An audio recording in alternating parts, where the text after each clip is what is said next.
Assalamualaikum warahmatullahi wabarakatuh. Yang terhormat narasumber Seminar Nasional Saga 4, Profesor Dr. Andayani MPD dari Universitas 11 Maret. Yang terhormat Profesor Dr. Prima Gustiyanti M.Hum dari Universitas Muhammadiyah Profesor Dr. Hamka. Yang terhormat Bapak Roni Sulistiono MPD dari Universitas Ahmad Dahlan Yogyakarta. Sebelumnya saya akan memperkenalkan diri saya. Nama saya Ari Aditama, guru mata pelajaran Bahasa Indonesia dari SMA Negeri 2 Ngaglik, Sleman, Daerah Istimewa Yogyakarta. Marilah kita memanjatkan puji syukur kehadirat Tuhan Yang Maha Esa, karena pada kesempatan kali ini insya Allah kita masih diberikan kesehatan, bisa bersua pada acara Seminar Nasional Saga Sastra, Pedagogi, dan Bahasa 4.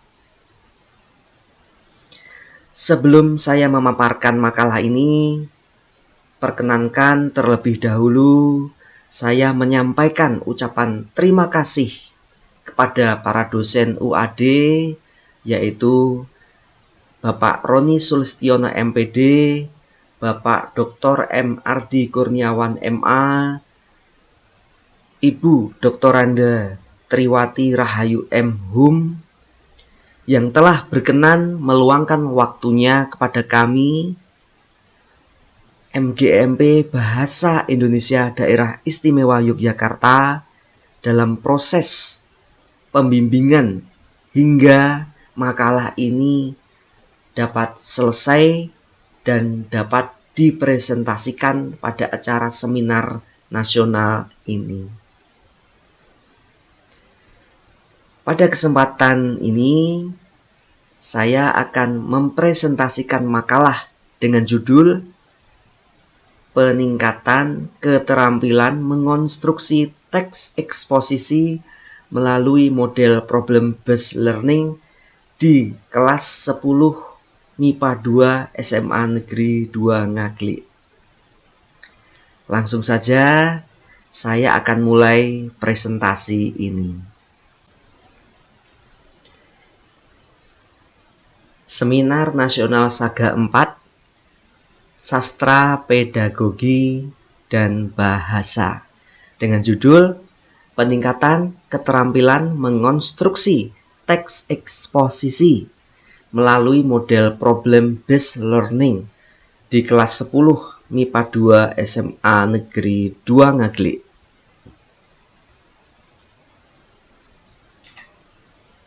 Bab pertama, latar belakang masalah. Pada tahap prasiklus, siswa di kelas 10 MIPA 2 SMA Negeri 2 Ngaglik kurang berminat untuk mengikuti proses pembelajaran bahasa Indonesia. Ini karena pembelajaran masih konvensional, hanya ceramah, metode ceramah, kemudian aktivitas siswa mendengarkan ceramah guru, kemudian mencatat, kemudian mengerjakan tugas. Dan ini saya amati proses pembelajaran kurang menarik dan kurang efektif. Kemudian latar belakang masalah yang kedua, kurangnya keterampilan siswa di kelas 10 MIPA 2 SMA Negeri 2 Ngaglik dalam mengonstruksi struktur teks eksposisi. Kemudian yang ketiga, kurangnya keterampilan siswa di kelas 10 MIPA 2 SMA Negeri 2 Ngaglik dalam mengonstruksi kebahasaan teks eksposisi. Rumusan masalah.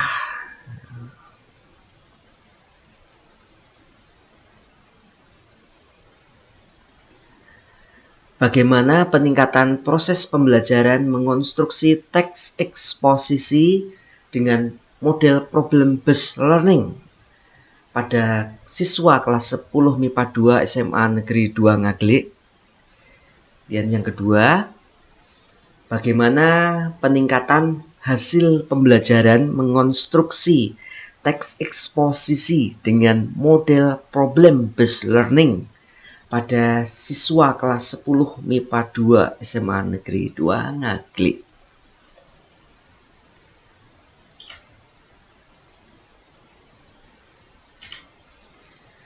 Tujuan penelitian. Tujuannya yaitu mendeskripsikan peningkatan proses pembelajaran mengonstruksi teks eksposisi dengan model problem based learning pada siswa kelas 10 MIPA 2 SMA Negeri 2 Ngaglik. Tujuan penelitian yang kedua, mendeskripsikan peningkatan hasil pembelajaran mengonstruksi teks eksposisi dengan model problem based learning pada siswa kelas 10 MIPA 2 SMA Negeri 2 Ngaglik.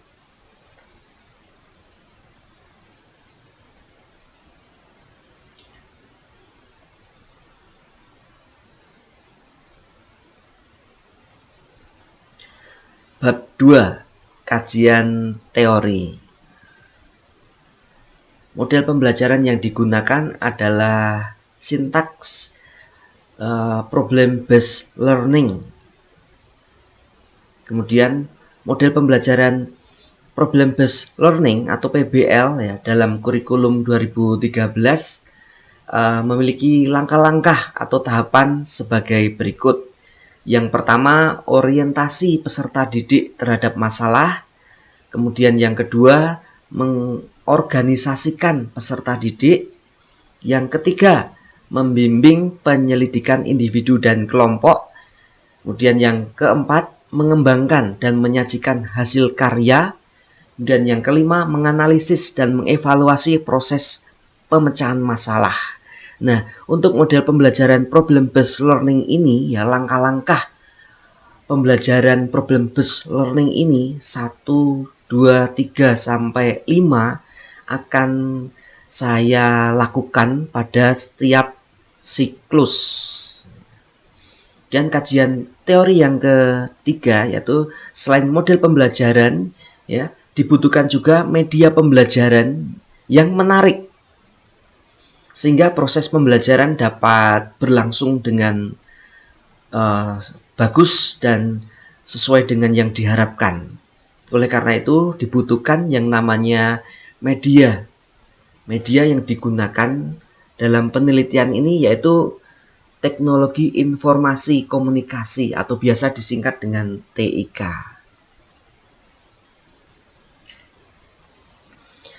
Masalah yang akan diatasi, penelitian ini akan meningkatkan keterampilan mengonstruksi, mengonstruksi teks eksposisi dengan menggunakan struktur dan kaidah kebahasaan teks eksposisi yang benar, sehingga nanti akan menghasilkan teks eksposisi yang padu, yang kohesif dan koheren. Materi pelajaran yang diteliti yaitu teks eksposisi.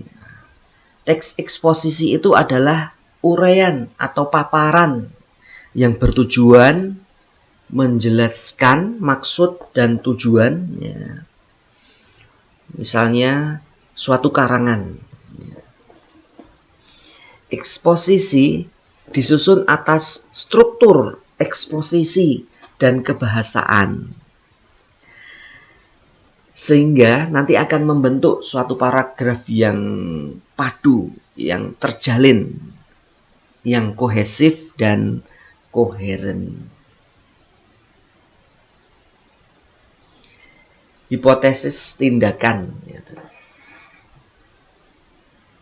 Hipotesis tindakan yaitu saya menduga sebelum penelitian ini, ya, saya menduga bahwa dengan menggunakan model problem based learning, ya, saya menduga akan dapat meningkatkan keterampilan mengonstruksi teks eksposisi pada peserta didik di kelas 10 MIPA 2. Bab 3. Metode penelitian. Subjek penelitian yaitu siswa kelas 10 MIPA 2 SMA Negeri 2 Ngaglik semester 1 tahun pelajaran 2001-2022. 1 tahun yang lalu ya. Di kelas ini jumlah siswanya ada 36 peserta didik. Waktu pelaksanaan penelitian ini dilaksanakan dari bulan Agustus sampai dengan Oktober tahun 2021. 1 tahun yang lalu.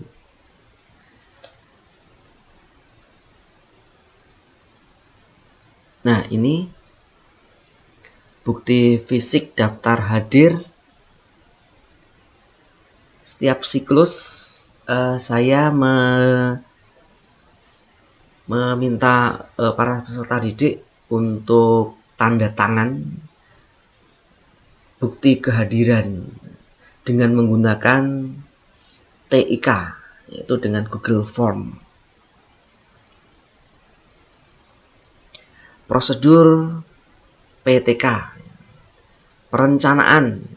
Dalam tahap perencanaan ini dilakukan kegiatan-kegiatan sebagai berikut. 1.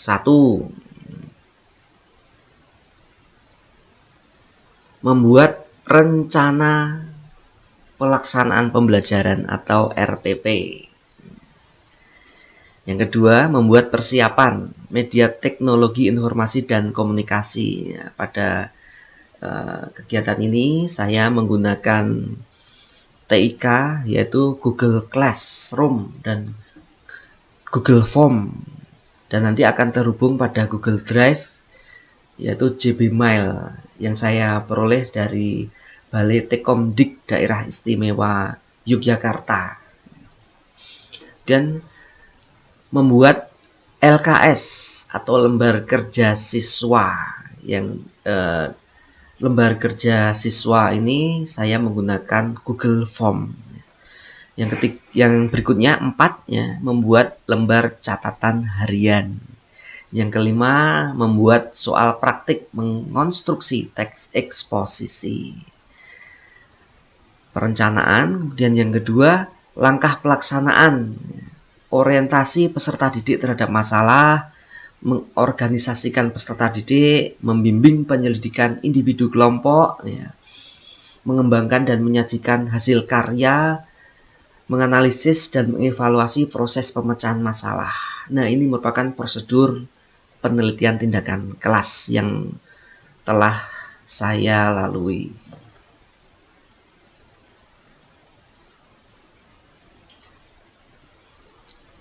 Yang ketiga, observasi. Prosedur penelitian yang ketiga itu observasi. Pada tahap ini kolaborator melaksanakan pengamatan terhadap jalannya proses pembelajaran di kelas dengan menggunakan lembar pengamatan yang telah dibuat. Di samping itu, guru ya atau saya ya melakukan pengamatan terhadap kegiatan siswa di kelas dan membuat catatan harian selama pelaksanaan pembelajaran. Dan yang keempat, refleksi. Pada tahap ini ya, kolaborator melaksanakan pengamatan terhadap jalannya proses pembelajaran di kelas dengan menggunakan lembar pengamatan yang telah dibuat. Di samping itu, guru atau peneliti ya juga melakukan pengamatan terhadap kegiatan siswa di kelas dan kemudian membuat catatan harian selama pelaksanaan pembelajaran. Teknik dan instrumen penelitian. Teknik dan instrumen penelitian yang pertama, tes secara tertulis. Ya, tes yang diterapkan adalah tes tertulis karena tes ini ditujukan untuk mengukur keterampilan secara menulis teks eksposisi pada peserta didik. Teknik dan instrumen penelitian antara lain sebagai berikut.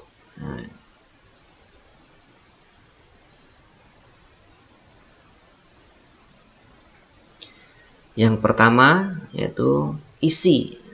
Isi teks memuat kohesi dan koheren. Dan yang kedua struktur, disusun atas judul. Ada di dalam struktur ini ya, ada judul, pernyataan umum atau tesis, argumentasi, kemudian penegasan ulang.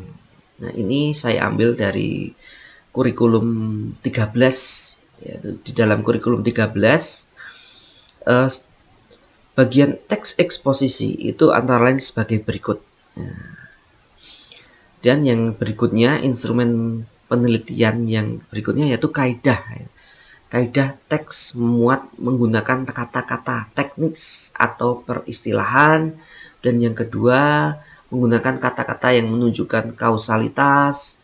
Dia menggunakan kata-kata yang menyatakan hubungan temporal, menggunakan kata-kata kerja mental, menggunakan kata-kata perujukan, menggunakan kata-kata persuasif. Nah, ini semuanya berasal dari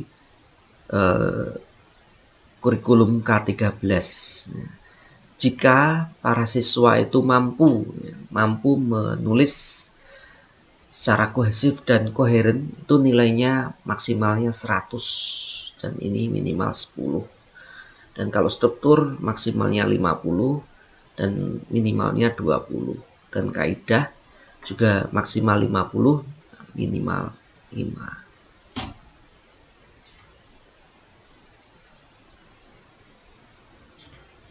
Indikator keberhasilan penelitian. Indikator ya keberhasilan penelitian tindakan kelas ya didasarkan kepada ketentuan sebagai berikut.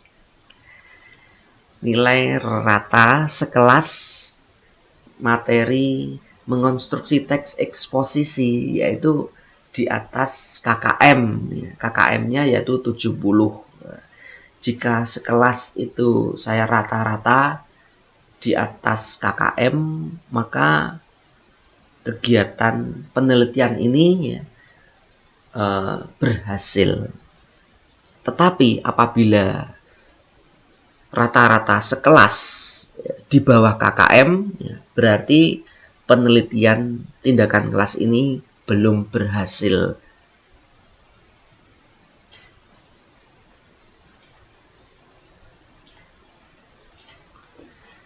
Teknik analisis data. Dalam penelitian tindakan kelas ini, data utama yaitu hasil tes ya dianalisis secara kuantitatif dengan angka. Data kuantitatif berupa nilai tes kemudian diklasifikasikan secara kualitatif ya berdasarkan nilai KKM. Nilai KKM pada kelas 10 yaitu 70 ya.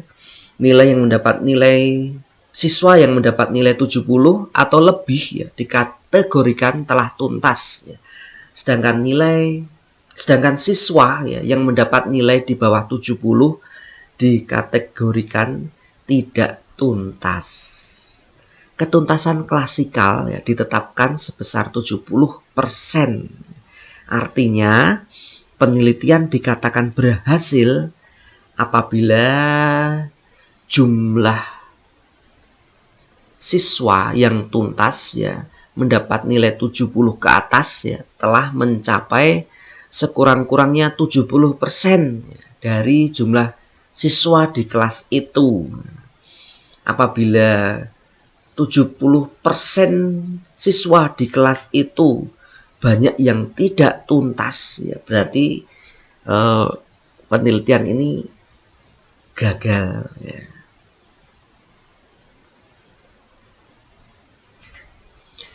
Bab 4 hasil penelitian. Hasil penelitian siklus 1. Nah ini langkah-langkahnya ya tadi.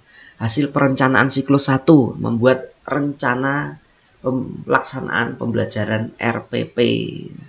Dan yang kedua, memberi lembar kerja siswa LKS secara daring dengan media TIK, Google Class, ya, Google Form, Google Drive, akun Gmail dari Balai Tekomdik Daerah Istimewa Yogyakarta, dan membuat catatan harian, ya, menyusun teks eksposisi atau tugas kelompok siswa.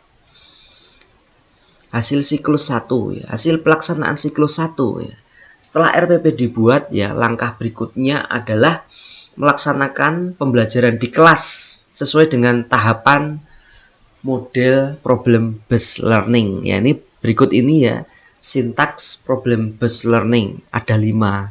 Yang pertama, orientasi peserta didik terhadap masalah. Yang kedua, mengorganisasikan peserta didik. Yang ketiga, membimbing penyelidikan individu dan kelompok, yaitu peneliti atau guru membimbing penyelidikan pada kelompok individu. 4, mengembangkan dan menyajikan hasil karya, nanti presentasi pada tahap ini.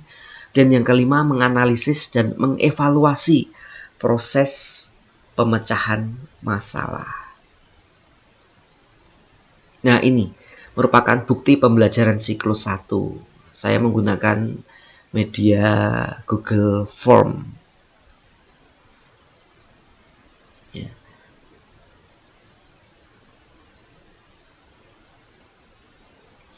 Nah, foto tadi ya dapat kita saksikan proses pembukaan pembelajaran pada siklus pertama.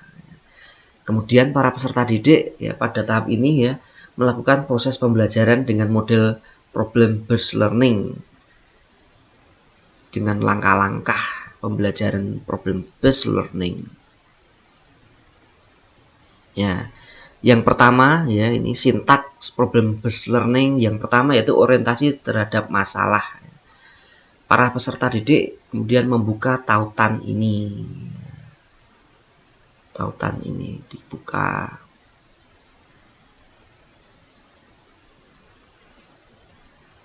Google Form ini.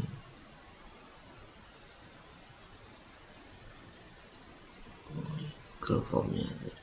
Nah, Google Formnya seperti ini. Nah, ini Google Formnya seperti ini. Simaklah video berikut ini. Pada tahap ini, saya menghadirkan sebuah video ya. Video. Kemudian para peserta didik mengamati video tersebut. Nah, video ini yang berjudul "Sukses Tidak Datang Pada Orang Malas". Nah, pada video tersebut ya mengisahkan kehidupan para siswa dan ini sesuai dengan karakter pelajar ya agar menjadi orang yang rajin ya, termotivasi mengikuti pembelajaran untuk mencapai kesuksesan. Nah, setelah para siswa mengamati video ini, kemudian saya yaitu peneliti menyodorkan pertanyaan kepada para siswa seperti ini. Berdasarkan film tersebut ya, susunlah teks eksposisi ya, kiat-kiat menjadi pribadi seorang pelajar yang tangguh. Jangan lupa tulis nama kelas, nomor absen di absen di kertas. Di kertas. Kemudian difoto dan diunggah.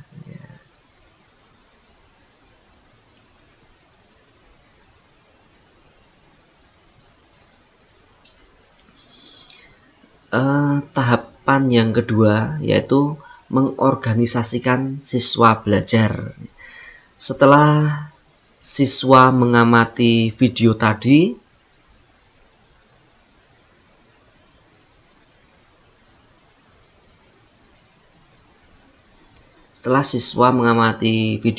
ya, kemudian siswa membentuk kelompok. Setiap kelompok itu terdiri atas 4-5 siswa. Dan ini dilakukan secara daring dengan menggunakan media WhatsApp. Peserta didik kemudian berdiskusi ya, mengenai permasalahan yang disajikan ya, dengan mengikuti langkah-langkah yang ada dalam film tersebut. Tahap yang ketiga yaitu tahap membimbing penyelidikan individu dan kelompok. Pada tahap ini peserta didik berdiskusi melalui WhatsApp grup masing-masing untuk saling bertukar informasi dan menyelesaikan masalah yang dihadapi guru. Yang dihadapi ya, guru kemudian membimbing. Nah, ini bukti ya, ini bukti proses diskusi ya. Jadi ketika siswa saya beri tugas untuk diskusi kelompok secara daring, para siswa saya beri tugas untuk membuktikan ya, bahwa mereka sedang diskusi secara jarak jauh daring dengan menggunakan WhatsApp. Nah, ini buktinya. Buktinya ini. Tugas dibagi aja. Oke, ada 3 paragraf teman-teman. Berarti 1 paragraf 1 orang gimana? Iya, boleh. Nah, ini membuktikan bahwa terjadi interaksi secara daring pada kelompok. Jadi para siswa ya, itu membuat kelompok dan mereka membuat grup WhatsApp. Nah, kemudian grup WhatsApp itu di screenshot kemudian dibuktikan ya. Sebagai bukti kemudian dikirim ke saya. Nah, ini ya, aku apanya? Audi, terserah. Jawab seperti itu. Urutannya apa aja, Beb? Urutannya ini tesis, argumentasi, penegasan ulang. Nah, ini dalam grup ini.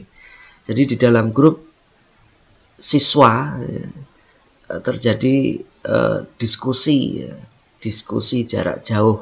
Walah, oke. Kamu mau yang mana? Aku yang argumentasi saja. Oke. Seperti ini.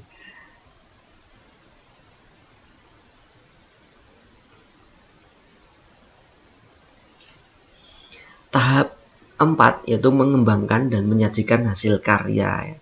Peserta didik mempresentasikan hasil diskusi kelompok secara daring ya, dengan Google Meet. Ya. Untuk tahapan selanjutnya, setelah mereka berdiskusi, saya mengajak mereka untuk masuk ke Google Meet.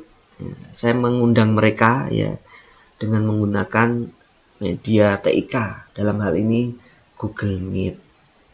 Nah, ini buktinya. Nah, saya menggunakan Google Meet.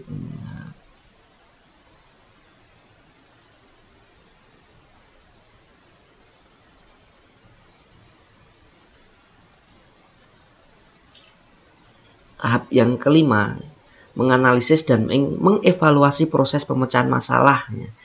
Setelah diskusi kelompok secara daring selesai, kemudian peserta didik mengumpulkan hasil diskusi ketautan yang disediakan oleh guru. Dan kegiatan ini saya lakukan dengan menggunakan sistem tugas tidak terstruktur. Tugas tidak terstruktur ini tugas yang waktu untuk penyelesaiannya itu ditentukan, disepakati bersama-sama. Jadi bukan saya yang menentukan waktunya, tapi tugas tidak terstruktur mandiri ini waktu penyelesaian itu ditentukan atau ditentukan dan disepakati bersama-sama. Nah, ini buktinya. Nah, ini bukti penggunaan Google Meet. Nah, seperti ini. Para peserta didik yang budiman, silakan mengikuti Google Meet dengan mengeklik tautan ini. Nah, ini langkah-langkahnya. Saya tidak lepas kontak dengan mereka gitu ya. Jadi selama proses pembelajaran saya selalu menghubungi mereka atau jika para peserta didik itu mengalami kesulitan, mereka juga menghubungi saya via WA. Ini mengingat waktu itu ya, tahun 2001 ya, 1 tahun yang lalu, pandemi masih sangat sangat ya pokoknya mengerikan gitu ya. Jadi belum memungkinkan untuk tatap muka secara langsung. Nah, setelah diskusi kelompok melalui WhatsApp, ya, mereka kemudian secara bergantian ya, presentasi dengan menggunakan media daring Google Meet. Nah, ini bukti ya. Ini bukti para peserta didik itu presentasi dengan menggunakan Google Meet. Jadi penelitian ini mahal sekali Bapak Ibu, karena para peserta didik ya menyediakan kuota internet untuk Google Meet dan pengumpulan tugas.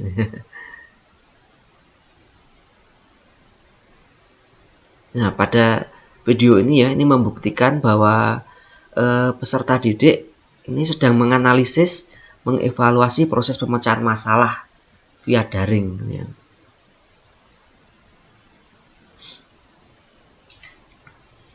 Nah, hasil observasi siklus 1 ya. Pada siklus ke-1 ya, peserta didik belum mampu ya mengonstruksi teks eksposisi dengan baik ya. Peserta didik itu masih memiliki kelemahan ya, terutama salah ketik ini. Terutama pada aspek isi ya, antara lain struktur dan kaidah teks eksposisi. Nah, ini buktinya ya. Bukti bahwa para peserta didik masih mengalami kesulitan ya dalam menyusun teks eksposisi. Ini contohnya siswa yang bernama Ahdan Azami Arik absen 2. Ketika menyusun teks eksposisi ya hanya menulis poin-poin pentingnya saja.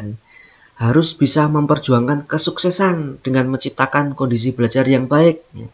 Perlu adanya pendidikan untuk tempat mencari ilmu pengetahuan dengan mengatur waktu belajar dengan tepat serta menyelesaikan tugas-tugas dan pekerjaan yang cepat.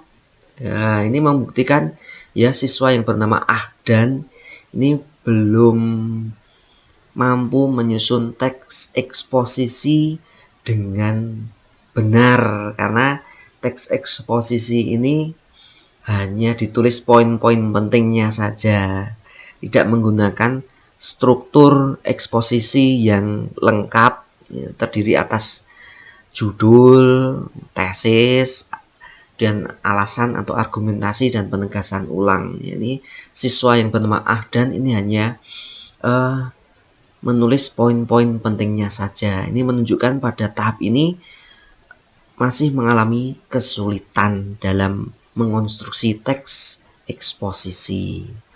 Ya, siswa yang lain yaitu bernama Cahyo Kawaluyan dengan nomor absen 7. Nah, ini dapat kita lihat sebagai berikut. Seorang pelajar harus rajin dalam belajar. Jangan sampai malas, karena sukses tidak akan diberikan begitu saja kepada orang yang malas. Sukses itu harus diperjuangkan. Jika kita terus bermalas-malasan, maka kesuksesan itu tidak dapat kita capai. Belajar tak mengenal umur, namun belajar adalah kewajiban, karena kesuksesanmu tergantung usahamu. Pendidikan adalah paspor untuk masa depan, karena hari esok adalah milik mereka yang mempersiapkannya hari ini. Apabila kita lihat teks eksposisi karya Cahyo Kawaluyan ini tidak ada judulnya, tidak ada tesisnya, dan hanya isi intinya saja. Tidak ada penegasan ulang atau penutup ya. Dan isi teks eksposisi karya Cahyo Kawaluyan ini ternyata ya kalau kita perhatikan ya, nah ini seorang pelajar harus rajin dalam belajar, jangan sampai malas karena sukses tidak akan diberikan begitu saja kepada orang yang malas. Nah, kalau kita lihat ya strukturnya di sini campur aduk ya. Ada bentuk pasifnya, ada bentuk aktifnya. Sehingga dapat kita simpulkan ya, siswa yang bernama Cahyo Kawaluyan absen 7 belum mampu mengonstruksi teks eksposisi dengan baik. Nah, ini ada lagi sampel dari siswa yang bernama Audi Rahmadani, nomor absen 6.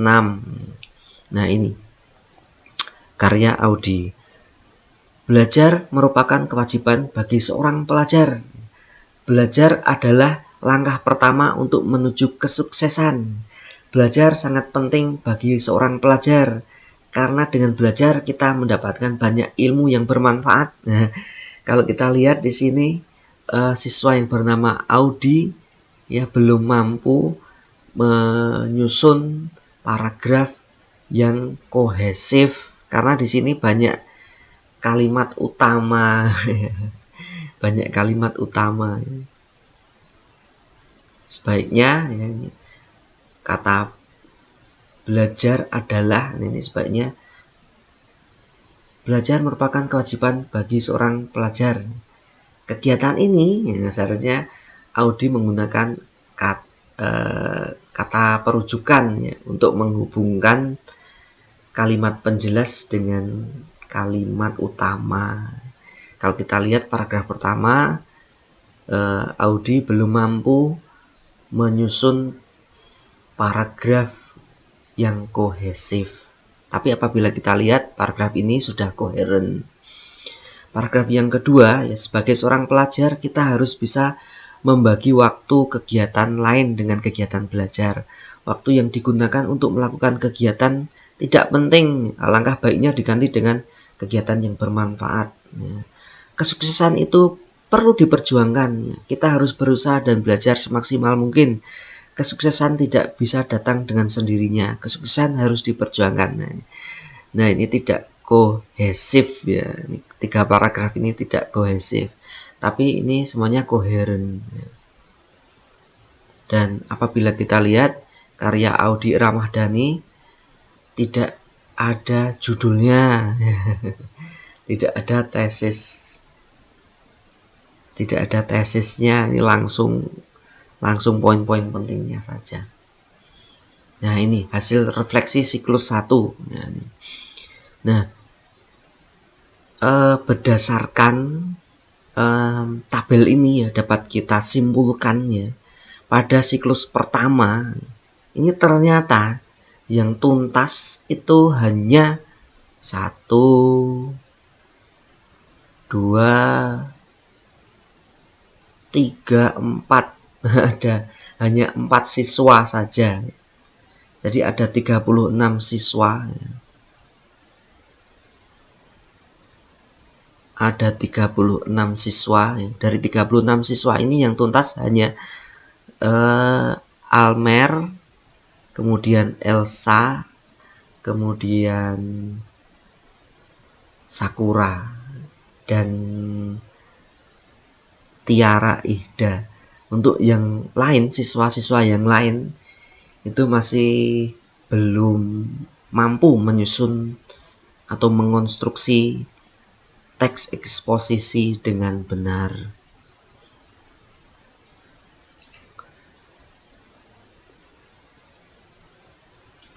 Ya, berdasarkan refleksi siklus 1 ya, dapat saya simpulkan bahwa siklus 1 itu ternyata belum berhasil ya, penelitian belum berhasil karena rata-rata pada siklus 1 ini banyak siswa ya yang tidak tuntas atau di bawah KKM ya, berdasarkan tabel nilai ini ya, perlu dilaksanakan atau dilakukan siklus yang kedua. Nah, ini hasil siklus yang kedua.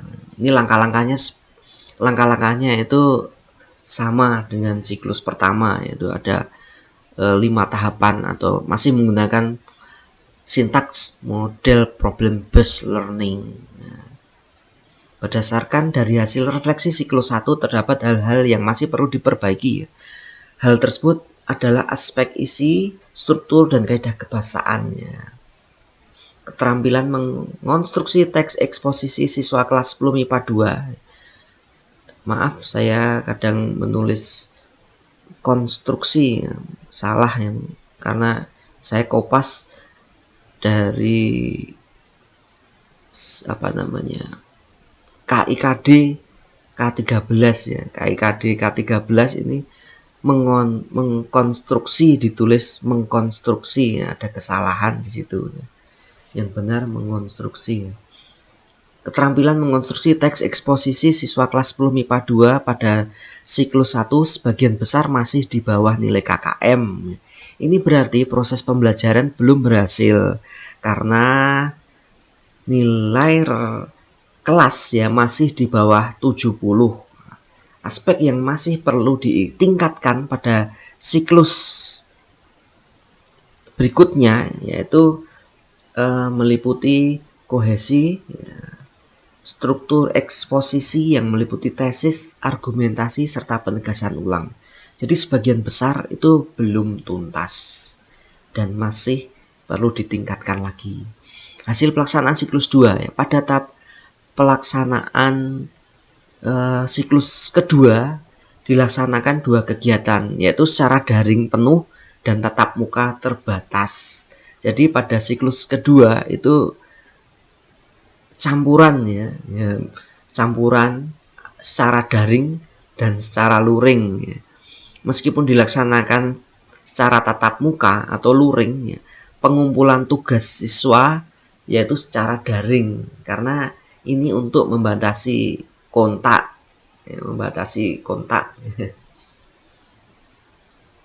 hasil siklus kedua ya. Hasil siklus kedua ya sebagai berikut. Setelah RPP dibuat ya, langkah berikutnya adalah melaksanakan pembelajaran di kelas ya, sesuai dengan sintaks model problem based learning ya. 1. Orientasi peserta didik terhadap masalah. Kemudian yang kedua, mengorganisasikan peserta didik. Kemudian yang ketiga, membimbing penyelidikan individu dan kelompok. Dan yang keempat, mengembangkan dan menyajikan hasil karya. Dan yang kelima, menganalisis dan mengevaluasi proses pemecahan masalah. Nah, ini langkah-langkah ini selalu saya gunakan pada tiap siklusnya. Pada tahap ini ya dilaksanakan 2 kegiatan, yaitu pada tanggal 6 September dilaksanakan secara daring penuh, tetapi pada tanggal 13 September dilaksanakan di sekolah secara tatap muka terbatas. Nah, ini buktinya.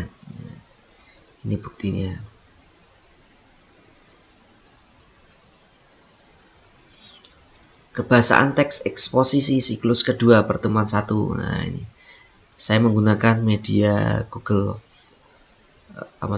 Classroom ya, seperti ini. Bukti fisik foto kegiatan siklus kedua antara lain sebagai berikut. Nah, ini bukti fisiknya.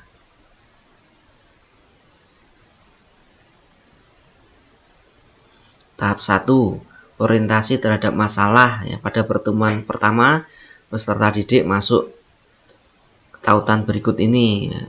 Setelah itu membaca modul yang ada pada tautan itu ya. Pada pertemuan kedua, pembelajaran dilaksanakan secara tatap muka terbatas. Nah, ini kegiatan pembelajaran pada siklus kedua. Meskipun tatap muka, para peserta didik itu membawa gawai atau smartphone ya, untuk mengakses Google Classroom, dan untuk pengumpulan tugas juga itu menggunakan TIK ya, atau Google Classroom. Nah, ini buktinya ya.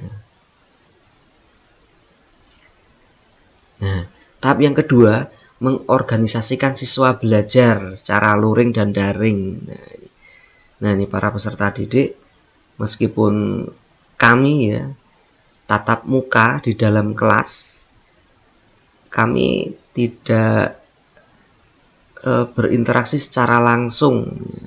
Jadi para peserta didik itu jaga jarak, jaga jarak. Mengingat tahun 2021 pandemi itu ya sedang marak-maraknya ya, sedang marak-maraknya ya, mengerikan juga sebenarnya ya, mengadakan pertemuan secara langsung di kelas. Tapi bagaimana lagi ya, karena pemerintah saat itu sudah, pemerintah daerah Istimewa Yogyakarta ya sudah menganjurkan tatap muka ini tatap muka.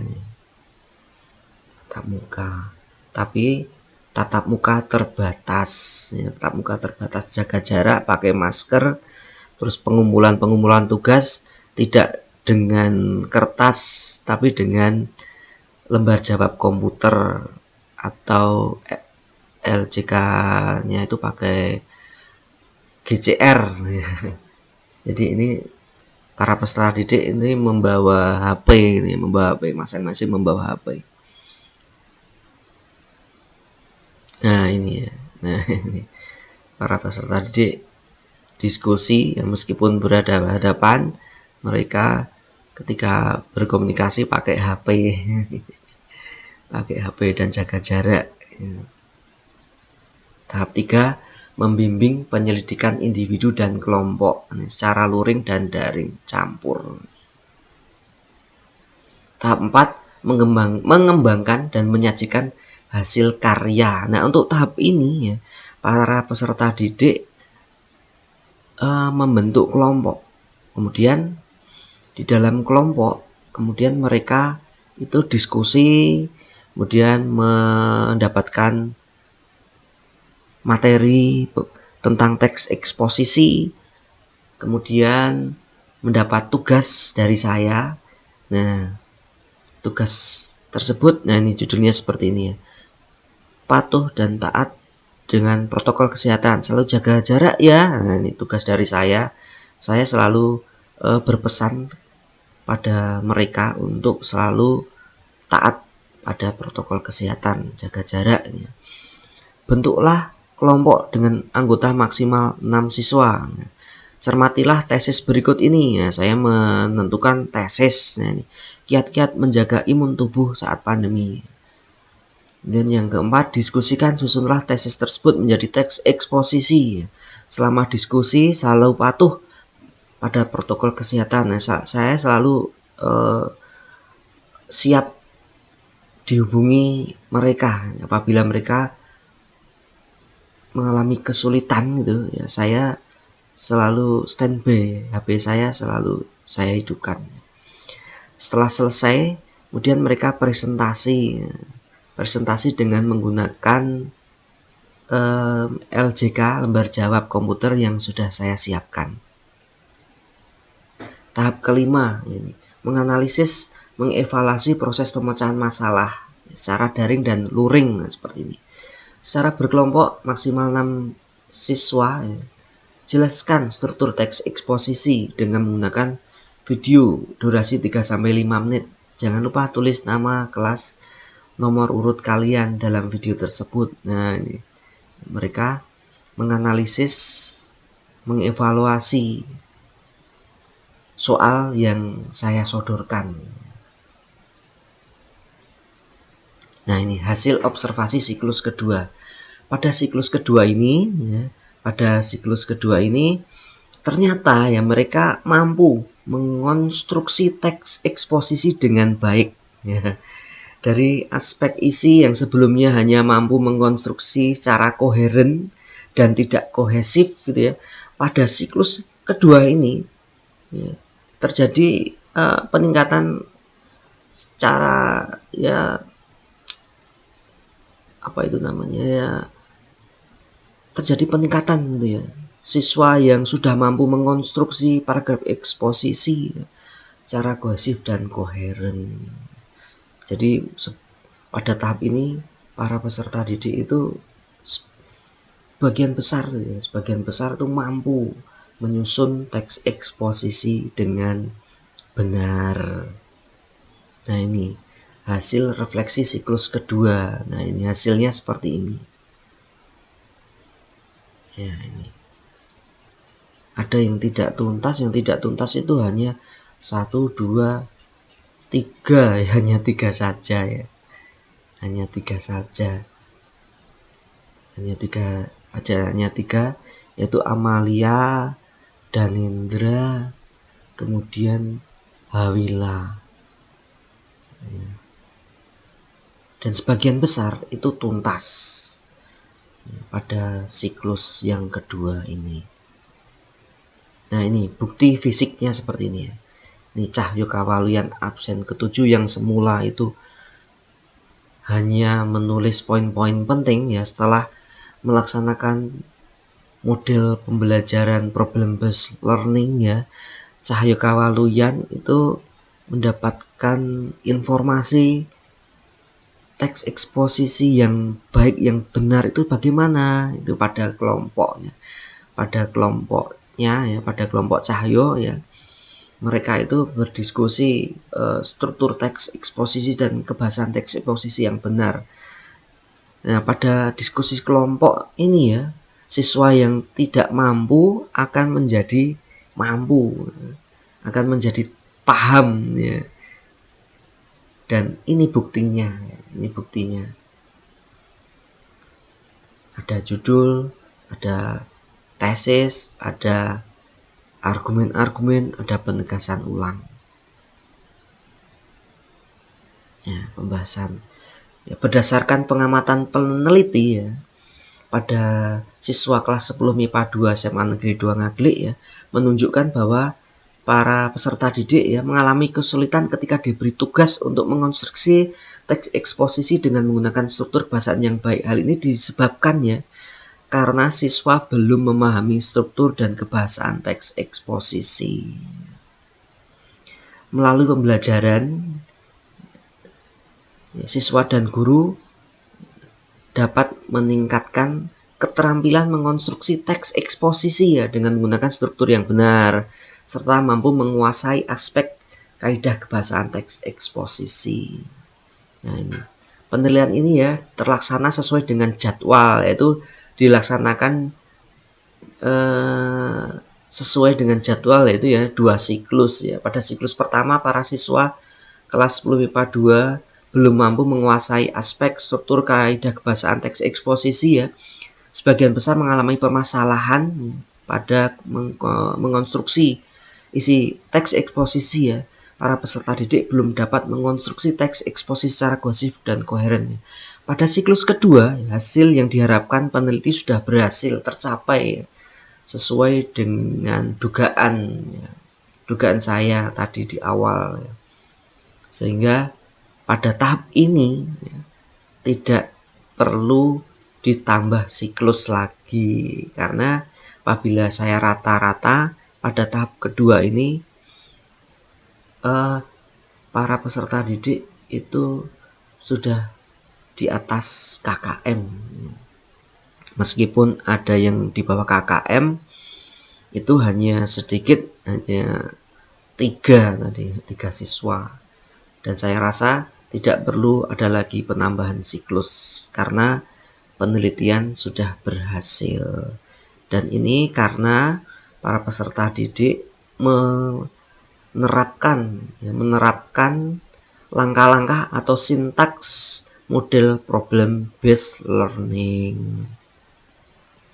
Model pembelajaran problem based learning adalah model pembelajaran yang sangat tepat yang digunakan dalam proses pembelajaran mengonstruksi teks eksposisi.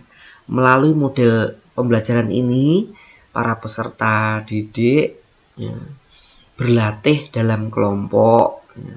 Dengan berlatih secara berkelompok, ya, para peserta didik yang belum mampu akan menjadi mahir. karena mereka belajar bersama-sama di dalam kelompok. Para siswa akan menjadi lebih terampil ya apabila mengerjakan tugas secara berkelompok ya. Setelah mahir mengonstruksi teks eksposisi secara berkelompok, mereka terbukti dapat menyusun teks eksposisi secara individu dengan hasil yang sangat memuaskan. Jadi setelah diskusi kelompok dengan menggunakan problem based learning, siswa secara individu bisa menyusun teks eksposisi dengan baik dan benar. Bab 5, kesimpulannya. Proses pembelajaran mata pelajaran bahasa Indonesia dengan sintaks model problem based learning ya secara daring pada siswa kelas 10 MIPA 2 SMA Negeri 2 Ngaglik semester 1 tahun 2020-2021 ya, dapat meningkatkan keterampilan mengonstruksi teks eksposisi. Melalui proses pembelajaran ini, siswa dapat menguasai keterampilan mengonstruksi teks eksposisi dengan baik. Proses penerapan untuk menguasai keterampilan ini adalah dengan menggunakan sintaks model problem based learning.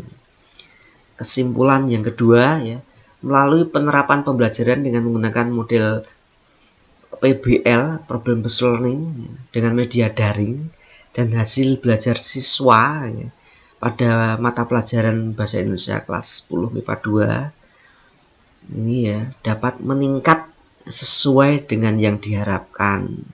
Hal ini dapat dibuktikan dengan adanya peningkatan nilai yang signifikan ya, pada siklus yang kedua. Rata nilai keterampilan siswa kelas 10 MIPA 2 pada siklus 1 yang di bawah KKM ya, setelah melewati proses pembelajaran yang menggunakan problem based learning ya, terjadi peningkatan yang sangat signifikan yaitu 87 ya. Hal ini dapat terjadi sebab di dalam PBL ya, siswa yang belum mahir akan menjadi mahir karena mereka itu termotivasi dengan siswa-siswa yang lain yang ada di dalam kelompok mereka. Sarannya, bagi siswa yang sudah mencapai nilai baik pada keterampilan ini ya, jangan kemudian jemawa, kemudian berhenti berlatih menulis. Keterampilan ini membutuhkan latihan yang berkesinambungan, terus-menerus dan konsisten ajak. Jika siswa itu berhenti berlatih, maka keterampilan ini akan menurun, akan berkurang. Saran yang kedua bagi sekolah ya, pembelajaran ini memerlukan biaya yang mahal sehingga membutuhkan fasilitas sekolah atau jaringan internet dan tidak semua siswa saya itu memiliki wifi di rumah, dan apabila fasilitas sekolah mendukung ya, kemungkinan siswa akan ke sekolah terus menggunakan wifi. Tapi wifi di sekolah itu apabila digunakan secara bersama-sama itu akan mengalami kendala. Sebaliknya keterampilan ini apabila tidak digunakan ya, tidak sering digunakan, maka keterampilan ini akan mengalami penurunan. Nah, ini saran bagi guru ya. Pembelajaran tidak mengenal usia. Meskipun jadi guru ya, harus sering berlatih agar semakin terampil. Saran bagi masyarakat ya, teknologi informasi komunikasi atau TIK sebaiknya digunakan dengan bijaksana. Apabila tidak, maka akibatnya akan tidak baik. Tetapi apabila digunakan dengan bijak, maka TIK akan memberi manfaat yang baik. Kemudian jika kita itu berhenti belajar TIK ya, maka kita akan tertinggal informasi-informasi yang penting yang sedang berkembang di masyarakat. Kita akan tertinggal perkembangan zaman dan tertinggal. Oleh karena itu, kita selalu belajar mengikuti perkembangan teknologi informasi komunikasi agar tidak tertinggal perkembangan zaman. Demikianlah presentasi dari saya. Banyak kekurangannya, saya mohon maaf yang setulus-tulusnya. Wabillahi taufik wal hidayah. Wassalamualaikum warahmatullahi wabarakatuh.